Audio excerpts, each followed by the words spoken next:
Έτοιμος, δεσπίχη και πάμε. Τα κατάβρυτα θυμίζονται για τα παραδοσιακά του προϊόντα, θυμίζονται για το εθνοδρομικό τους, θυμίζονται για την ιστορία τους. Αυτό όμως που δεν ξέρει ο πολλής κόσμος είναι ότι εδώ οι άντρες έχουν μια ιδιαίτερη σχέση με την κουζίνα. Ψάχναμε λοιπόν μαμάδες να μας μαγειρέψουν στην εκπομπή. Θέσαμε πάνω σε πάρα πολλούς πρότιμους άντρες και αποφασίσαμε στα καράβιτα οι άντρες να έχουν την πυρηνική τους στην κουζίνα, να μας μαγειρέψουν μόνο αυτοί. Γι' αυτό βρήκαμε άντρες σαν τον Ανδρέα, οι οποίοι δεν είναι επαγγελματίες σεφ. Είναι οι καθημερινοί μάγειρες που φτιάχνουν και τους αρέσει να ασχολούνται με τα κουζινικά. Για πες μου, Ανδρέα, πώς ξεκίνησε εσένα αυτή η αγάπη? Καταρχήν τα κατάβρυτα για την εκπομπή που κάνουμε εδώ. Κοίταξε, μια στιγμή πράγμα.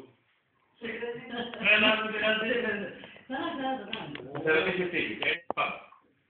Εσύ, Ανδρέα, πώς και ξεκίνησες την ασχολήση με τη μαγειρική? Κοίταξε, άλλη μία.